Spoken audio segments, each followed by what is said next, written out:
Auparavant, le moindre rapport sexuel dans sa vie, vous excluez définitivement du don. Puis ensuite, ils ont stipulé en 2016 qu'un an d'abstinence sexuelle devrait être suffisant. Puis après, ils ont réduit ce délai à 4 mois d'abstinence sexuelle, ce qui revenait toujours, pour nous en tout cas, à une exclusion, puisque l'abstinence sexuelle de plusieurs semaines, plusieurs mois, est incompatible avec la vie sexuelle épanouie d'un couple.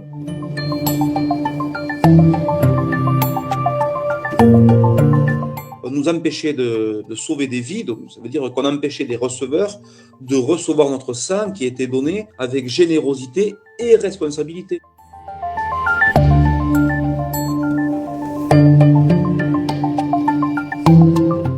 Ceci n'a aucune pertinence. Ça avait de la pertinence quand il n'existait aucun test, aucun recul épidémiologique dans les années 80.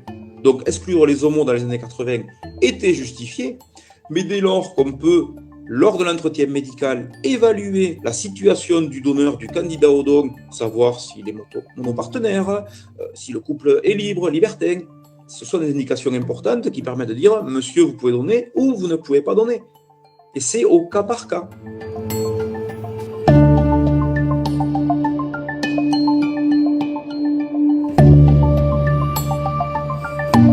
Je parle d'expérience en tant qu'à l'époque donneur hétérosexuel. Quand je donnais, il y avait cette convivialité après le don, même pendant le don avec le personnel de l'EFS.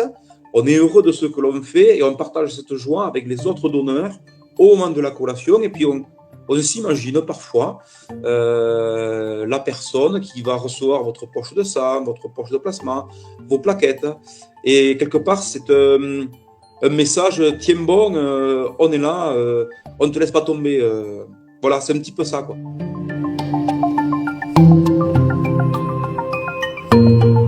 Évidemment qu'à moyen terme, on espère bien être dissous le jour où on sera considéré comme des donneurs à part entière. Parce que jusqu'à présent, on était des donneurs exclus, on devient des donneurs réintégrés, mais on a encore la mention de réintégrer, puisqu'il faut savoir que Santé publique France, qui fait le suivi épidémiologique des donneurs de sang, va continuer les études.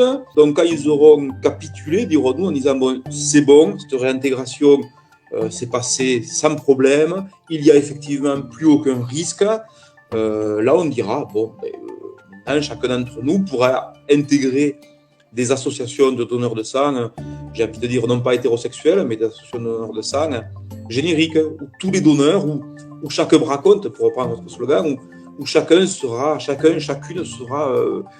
la bienvenue.